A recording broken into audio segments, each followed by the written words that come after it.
الصلاۃ والسلام علیکہ یا رسول اللہ وعلی آلک و اصحابک یا حبیب اللہ۔ ایک بچہ آ گیا، یتیم بچہ۔ اس نے آ کے عرض کی حضور 3 گھر میں افراد ہیں، میں، میری بہن اور میری بیوہ ماں۔ والد حضور چلے گئے اور آج نا 3 دن ہو گئے روٹی کوئی نہیں کھائی۔ میں اس منظر کو بھی جانتا ہوں کہ جب یتیم گھر میں اکٹھے بیٹھے ہوتے ہیں اور پتہ ہوتا ہے ان کو کہ ہماری اماں کے پاس آج پیسے کوئی نہیں اور گھر میں روٹی بھی کوئی نہیں، تو پھر ان کو بھوک ہی نہیں لگتی۔ ہاں نہیں لگتی۔ اماں پوچھتی ہے پتر روٹی کھانی ہے؟ نہیں میں تو سویرے جو کھایا تھا وہ ہضم ہی نہیں ہوا، اماں جی شاہی کوئی نہیں۔ یہ پردے اس طرح کر کے بچائے جاتے ہیں، ایک دوسرے کو تسلیاں دینا، ایک دوسرے سے پیار کا بڑھ جانا، ایک دوسرے کے لیے جذبات اور طرح کے بن جانا، حکمت الہی کے تقاضے ہوتے ہیں۔ یا رسول اللہ صلی اللہ تعالی علیہ وسلم، بیوہ ماں ہے، یتیم بہن ہے، 3 دن سے کھایا کچھ نہیں، قربان جائیں۔ وہ گھر جہاں سے کائنات کھاتی ہے ساری۔ حضور نے فرمایا بلال جا کے ساری ازواج مطہرات سے پوچھ گھر میں کیا ہے۔ حضرت بلال کہتے ہیں میں سارے گھاری پوچھ آیا، ٹٹول آیا، ٹوٹل 21 کھجوریں نکلی۔ یہ 2 جہاں کے شاہ ہیں اور پاس کچھ رکھتے نہیں، 2 جہاں کی نعمتیں ہیں، ان کے خالی ہاتھ میں حضور کے سارے گھر کو میں ڈھونڈ 21 کھجوریں نکلی تو لا کے میں نے پیش کر دی، تو حضور نے ڈائریکٹ اس کو نہیں دی، نبی پاک نے اپنے ہاتھ پہ رکھ لی۔ اور کہتے ہیں پھر حضور نے نا اپنا منہ مبارک قریب کیا کھجوروں کے۔ صحابہ خود فرماتے ہیں کہ یہ جو حضور نے منہ مبارک قریب کیا ہے نا، تو نبی پاک برکت کی دعا کر رہے تھے۔ 21 کھجوروں پہ برکت کی دعا ہوئی۔ حضور نے اس بچے کو بلایا، تھپکی دی، فرمایا لے جا 7 تیری بہن کی۔ انہیں معمولی نہ سمجھنا ہو تو حضرت بلال کہتے ہیں حضور 3 بھی دے دینا کبھی تو 30 سال ختم ہی نہیں ہوتی، 30 سال گزر جاتے ہیں، نکالتے رہو کھاتے رہو، ختم ہی نہیں ہوتی۔ حضور نے فرمایا 7 تیری بہن کی، 7 تیری والدہ کی، اور 7 حضور نے اور بھی تلقین فرمائی، فرمایا ایک سویرے کھایا کرنا، ایک شام کو کھایا کرنا، یہ لے جا۔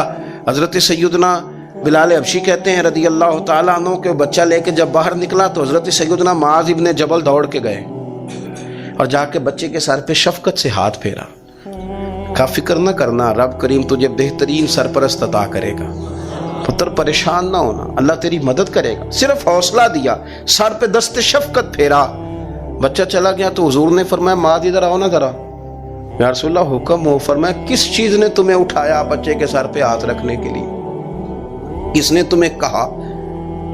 کس چیز نے تمہیں اٹھایا جو تم بچے تک پہنچ گئے؟ عرض کی یا رسول اللہ وہ جو میرے دل میں اللہ نے یتیم کے لیے رحمت رکھی ہے نا، اس نے مجھے اٹھایا تھا، اور میں نے جہاں کہ اس کے سر پہ دست شفقت پھیرا تو حضور فرمانے لگے سن پھر، جو کسی یتیم کے سر پہ خالی ہاتھ بھی پھیر دے، جتنے بال اس کے ہاتھ کے نیچے آئیں گے نا، رب اتنی خطائیں معاف کرے گا، اتنی نیکیاں دے گا، اتنے درجے اس کے بلند کر دے گا۔ خالی دست شفقت ہی پھیر دے، دینا دلانا تو بعد کی بات ہے، اس کا خیال رکھنا تو۔ یہ جو ہمارے مدارس ہیں نا، ان میں اکثر بچے غریب ہوتے ہیں، لیکن کچھ بچے تگڑے گھروں کے بھی ہوتے ہیں، مالدار گھروں کے بھی ہوتے ہیں۔ اس میں اگر کوئی ایسا بچہ آ بھی جاتا ہے نا جو یتیم ہے، کمزور ہے، تو وہ اپنے آپ کو محسوس نہیں کرتا کمزور، کیونکہ وہ یہ نہیں سمجھتا کہ میں یتیم خانے میں آیا ہوں۔ اس کے ذہن میں مائنڈ سیٹ یہ ہوتا ہے کہ میں مدرسے میں آیا ہوں اور میں پڑھنے کے لیے آیا ہوں۔ اور چونکہ وہ کچھ وزادار بچے، مالدار بچوں کے ساتھ وقت گزارتا ہے، اسی دسترخوان پہ بیٹھ کے کھاتا ہے، اسی کلاس میں سب کے ساتھ بیٹھ کے پڑھتا ہے، تو اس کی عزت نفس مجروح ہونے کی بجائے طاقت پکڑتی۔ وہ برابری کی سطح پہ جب آتا ہے تو اسے محسوس ہوتا ہے کہ مجھے عزت دی جا رہی۔ اس لیے مدارس اسلامیہ میری نظر سب سے مضبوط جگہ ہیں جہاں مساکین کی، یتیموں کی، غریبوں کی صحیح معنوں میں کفالت بھی ہوتی ہے، تعلیم بھی ہوتی ہے، عزت بھی ہوتی ہے، تربیت بھی ہوتی ہے۔ میرے رسول کریم علیہ السلام بڑے انہماک کے ساتھ، بڑے توجہ کے ساتھ۔ اچھا ایک کام اور ہوتا ہے ہمارے ہاں، وہ کیا ہے؟ اگر کوئی یتیم مال چھوڑ گیا نا اس کا باپ، تو پھر تو وارے نہیں آ رہے ہیں اس کے، پھر تو اللہ خیر کرے کہ بہت سارے مل جائیں گے کفالت کرنے والے، بہت سارے ملیں گے دھیان رکھنے والے، بڑے سارے ملیں گے توجہ دینے والے۔ قرآن مجید نے فرما دیا ہے کہ جو یتیم کا مال کھاتا ہے وہ سمجھ لے کہ میں مال نہیں کھا رہا، میں آگ کھا رہا ہوں، آگ کھا رہا ہوں، آگ۔ سورہ نساء دیکھیے۔ ہمارے ہاں اگر تو وہ مال چھوڑ گیا ہے تو پھر تو بہت سارے رشتہ دار مستقل اس کے محلے میں مکان لینے کو تیار ہو جاتے ہیں، الا ماشاءاللہ۔ پھر تو بڑے سارے ایسے بھی رشتہ دار بن جاتے ہیں جن کو والد کی موجودگی میں کبھی زیارت کا موقع بھی نہیں ملا تھا۔ یہ مال جو یتیم کا ہے اس کی تو زیادہ حفاظت کرنی تھی۔ ہم کئی دفعہ مسئلہ بتاتے ہیں، لوگ فتویٰ بازی شروع کر دیتے ہیں۔ مجھے بلایا گیا کہ ایک صاحب کا انتقال ہو گیا تو ان کا ختم شریف ہے، تو بچے ان کے نابالغ ہیں، تو میں نے کہا کہ آپ اس طرح کریں، ان کے مال میں سے زیادہ پیسے نہ صرف کریں۔ نہیں جی نہیں، بڑے پیسے کمائے ہیں جی، اس نے ساری زندگی باہر نکالی، یا تو لاکھوں کروڑوں کمائے ہیں، تو چھوٹا گوشت پکائیں گے، بکرے کا گوشت پکائیں گے اور ہم ان کا ختم شریف دلائیں گے۔ تو میں نے کہا صاحب آپ رشتہ دار ہیں، ان کے بچوں کے مال کی حفاظت کریں۔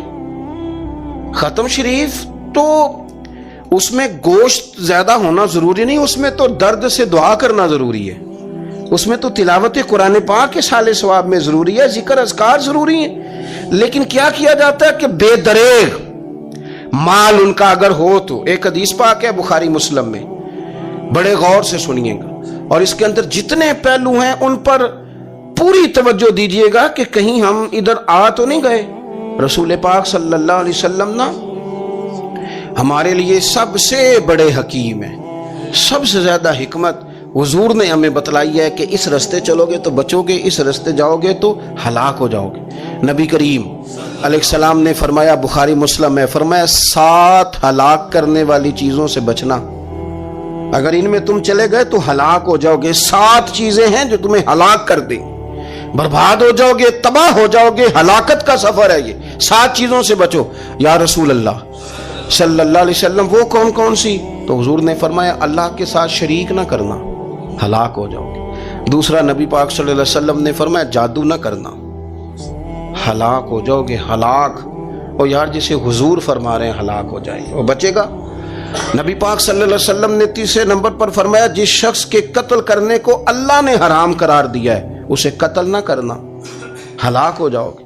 چوتھے نمبر پر رسول پاک علیہ السلام نے فرمایا سود نہ کبھی بھی کھانا، ہلاک ہو جاؤ گے، ہلاک۔ بڑی بڑی دلیلیں دی بینک والوں نے، بڑا سمجھایا تو عادی صاحب مان گئے، محترم مان گئے، کہنے لگے نہیں جی نہیں وہ کاروبار میں لگاتے ہیں، بڑے بھولے بالے ہیں ہم، پتہ سارا ہے۔ اور دیکھو سب کاموں کے باوجود مستقل بینکوں میں پیسے اس اکاؤنٹ میں رکھے ہوئے ہیں جہاں سے مستقل سود آتا ہے۔ حضور نے فرمایا نہ کرنا یہ کام۔ تو کہتا ہے میں سود پہ پیسے لے کے کاروبار چمکاؤں گا، تیرے نبی پاک نے تو فرمایا تو ہلاک ہو جائے گا۔ تو کہتا ہے میں میل لگاؤں گا، حضور نے تو فرمایا ہلاکت ہے۔ تو کہتا ہے میں بڑا کچھ کر جاؤں گا تو ہلاکت ہے۔ اچھی طرح سمجھ لیں، اصل مال بھی ضائع ہو جاتا ہے اس بندے کا جو سود کا مال ملا لیتا ہے، اصل برکت بھی اڑ جاتی۔ اور میرے نبی پاک صلی اللہ علیہ وسلم نے 5ویں نمبر پہ فرمایا یتیم کا مال نہ کھانا، ہلاک ہو جاؤ گے، نہ کھانا ان کا مال، یہ کروڑوں ہو، اربوں ہو یا 10 روپے ہو، یتیم کا پیسہ نہ کھا جانا، ہلاک ہو جاؤ گے، ہلاکت تمہیں آ لے گی۔ اور پھر 6 نمبر پر نبی پاک علیہ السلام نے فرمایا کفر سے جہاد ہو رہا ہو تو کبھی پیٹھ پھیر کے بھاگنا نہ، ہلاک ہو جاؤ گے۔ اور 7ویں نمبر پر اللہ کے رسول نے فرمایا بے قصور اور بے گناہ عورت پر تہمت نہ لگانا، بلا وجہ بہو کے کھاتے نہ کچھ ڈال دینا، بلا وجہ بھابھی اور بیوی اور کسی بھی خاتون پر کوئی الزام بے قصور عورت پر بہتان نہ لگانا۔ مار مار کے ایک شخص نے بحال کر دیا بیوی کو اور بعد میں پتا چلا کہ جی مجھے شاک ہے تعویذ کراتی ہے۔ کیا آپ کی سوچ ہے؟ مسلمان اللہ کو ماننے والا اور اس باتوں پر الزام لگائے گا تعویذ کرا کے لاتی بے قصور عورت پر بہتان؟ ایک تو بات ہے اسے مارنا اور ایک یہ ہے کہ کوئی تکلیف دینا، اور ایک خالی اتنی بات کی کہ بہتان بھی نہ لگانا، اس پر الزام نہ لگانا، یعنی تم نے صرف بے قصور عورت پر الزام ہی لگایا تو حضور فرماتے ہیں ہلاک ہو جاؤ گے۔ یہ ہلاکت والا کام ہے، لیکن ہم بغیر سوچے سمجھے کہہ دیتے ہیں اس نے کہا ہے، اس نے کیا ہے، یہ کرتی ہے، یہ کام نہیں کریں۔ یہ 7 وہ چیزیں ہیں جو ہلاک کر دیں گی۔ نبی پاک صلی اللہ تعالیٰ علیہ وآلہ وسلم فرماتے ہیں میں نا جنت کا دروازہ کھولوں گا تو ایک عورت کو نا میں سبقت لے جاتے ہوئے دیکھوں گا، یعنی وہ جلدی سے جنت میں داخل ہو رہی. یا بعض شارحین کہتے ہیں کہ حضور داخل ہوتے ہی سب سے پہلے اس کا چہرہ دیکھیں گے. حضور فرمائیں گے تو پہلے ہی آ گئی بی بی جنت میں. حضور نے دروازہ کھولا تو جلدی سے نظر آئی, تو پہلے آ گئی. سب نے لکھا ہے کہ اس عورت کی شان یہ ہے کہ سب سے پہلے جنت میں گئی. میں نے حدیث پڑھی تو میں نے نیچے حاشیے میں لکھا, میں نے کہا میرا خیال یہ ہے کہ اس کی زیادہ شان یہ ہے کہ جنت میں اس کی سب سے پہلی ملاقات مدینے والے محبوب سے ہو گئی. یہ دیکھو کتنی بڑی شان ہے. حضور فرمانے لگے تو کیسے پہلے ہی آ گئی, کون ہے تو وہ کہنے لگی حضور میں بیوہ ہوں, میرے بچے یتیم تھے, میں نے ان کی خاطر نہ بیٹھی رہی, میں نے نکاح نہیں کیا, میں نے ان یتیموں کی پرورش کی, بیوہ بن کے زندگی گزار دی, ان یتیموں کے لیے بیٹھی رہی. اس کو جائز ہے, یہ کر سکتی تھی, لیکن اس نے سوچا کہ میں ان کی نگہبانی یتیموں کے لیے بیٹھی رہی. آج شان یہ ہے کہ مدینے والے کے لیے جب دروازہ کھلا ہے تو اس بی بی کو بھی رب کریم نے فوراً ہی جنت عطا فرما دی. یہ سب سے پہلے گئی. میں نے دیکھی ہیں ایسی عورتیں 23 سال میں بیوہ ہوئی پر عمر بچوں کے نام کر دی. اسے پتہ تھا کہ کل کو جب یہ بڑے ہوں گے تو یہ اپنے کمرے کا دروازہ بند کر لیں گے, یہ نہیں پوچھیں گے کہ اماں سوئی ہے کہ جاگ رہی ہے. ان کا آنا جانا الگ سے ہو جائے گا, ان کے تعلقات اپنے ہو جائیں گے, پر یہ بیٹھی رہی, یہ بیٹھی رہی. اس نے بچوں کو وقت دیا تو بچے تو کیا اس کو صلہ دیتے تھے, رب نے یہ صلہ دیا ہے کہ سب سے پہلے اسے جنت میں داخلہ عطا فرمایا. ابو داؤد شریف میں مسند امام احمد بن حنبل میں حدیث ہے, نبی پاک صلی اللہ علیہ وسلم کے چچا زاد تھے حضرت جعفر طیار, مولا علی شیر خدا کے بھائی تھے, جنگ موتا میں شہید ہو گئے. وہاں سے کوئی خبر لے کے نہیں آیا, لیکن رب خبریں دیتا ہے نا اپنے حبیب کو. اللہ غیب کے خزانوں کی کنجیاں دیتا ہے اپنے محبوب کو. نبی کریم صلی اللہ تعالی علیہ وسلم نا ان کے گھر گئے. ان کی زوجہ کا نام اسماء بنت امیس تھا. حضور نے فرمایا اسماء میرے بھتیجوں کو میرے پاس لاؤ, محمد بن جعفر اور عبداللہ بن جعفر رضی اللہ تعالیٰ عنہ. بچے قریب آئے, حضور کو پتہ ہے ان کے والد شہید ہو گئے. نبی پاک نے اپنی ناک مبارک ان کے رخساروں پہ رکھے, پھر حضور نے ان کا ماتھا چوما, پھر نبی پاک صلی اللہ علیہ وسلم نے سینے سے لگایا, فرمایا حجام کو بلاؤ نا ذرا, ان کے بال تراشے کتنی بڑے ہو گئے, حجامت ہونے والی. حضور پیار کر رہے تھے, آنکھوں میں آنسو تھے, تو جناب اسماء قریب آئیں, کہنے لگے حضور میرے شوہر کی کوئی خبر آ گئی ہے. تو نبی پاک صلی اللہ تعالیٰ علیہ وسلم نے گردن مبارک اٹھائی تو آنکھوں میں آنسو تھے. فرمایا رب نے میرے بھائی کو شہادت کا درجہ عطا کیا ہے. فرمایا کوئی آہ و بقا نہ کرنا میرے بھائی پر, اللہ نے اسے شہادت کا درجہ دیا ہے. حضرت جعفر طیار کے گھر والوں کے لیے حضور نے صحابہ کو حکم دیا کہ یہ غم میں ہیں, ان کے لیے کھانے پکا کے لاؤ. پھر نبی پاک ان بچوں سے پیار کرنے لگے, فرمانے لگے یہ جو ہے نا محمد بن جعفر یہ اپنے دادا جناب ابو طالب سے ملتا جلتا ہے, اور یہ جو عبداللہ بن جعفر ہے یہ تو سارا میرے ساتھ ملتا جلتا ہے. نبی پاک صلی اللہ علیہ وسلم پیار کرتے, باتیں کرتے. حضرت اسماء رونے لگیں. یہ ابو داؤد شریف میں مسند امام احمد بن حنبل میں چمکتے جملے. عرض کرنے لگی حضور میرے بچوں کا کیا بنے گا, کون کفالت کرے گا, قربان جائیں. رسول پاک صلی اللہ علیہ وسلم کے کیا جملے, یتیموں کے لیے حضور کا نوازنے کا کیا انداز ہے. فرمایا اسماء تو فکر نہ کر, انا ولیہم فی الدنیا والآخرہ. فرمایا میں دنیا میں بھی ان کا وارث بنوں گا, قیامت کے دن بھی ان کا وارث بنوں گا. تو صرف دنیا کی بات کرتی ہے کہ نظام معیشت کا کیسے چلے گا, اور میرا وعدہ یہ ہے کہ دنیا میں بھی ان کی سرپرستی کروں گا, آخرت میں بھی سرپرستی کروں, آخرت میں بھی میں ان کا خیال رکھوں گا.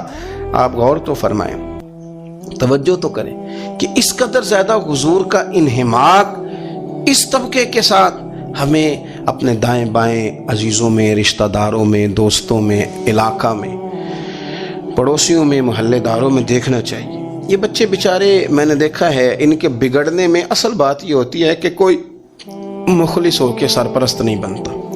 آگے بڑھیں, اپنی اپنی خدمات پیش کریں, اور جس طرح ہمارا بچہ بگڑ جائے تو ہم اس کے لیے پوری کوشش کرتے ہیں, جد و جہد کرتے ہیں, حالات, واقعات, پس منظر, پیش منظر کا جائزہ لیتے ہیں کہ کون سے اسباب اختیار کیے جائیں تو یہ ٹھیک ہو سکتا ہے. وہ ساری چیزیں ان کے لیے بھی ہمیں اختیار کرنی چاہیے. اور یہ بچے اگر احساس ذمہ داری پکڑ جائیں، جو وارث سے محروم ہو جاتے ہیں، یہ اگر احساس ذمہ داری پکڑ جائیں تو پھر یہ قوموں کی قیادت کرتے ہیں، پھر یہ بہت بڑے جانباز ثابت ہوتے ہیں، پھر یہ اپنے گھر گھرانے کا نہیں، یہ ملتوں کے، قوموں کے لیے مشعل راہ بنتے ہیں۔ لیکن شرط یہ ہے کہ ہم ان کے لیے اپنے دلوں کو کشادہ کریں، سینوں کو وسیع کریں۔ اللہ کریم سمجھنے کی توفیق عطا فرمائے۔ آخر دعوانا ان الحمد۔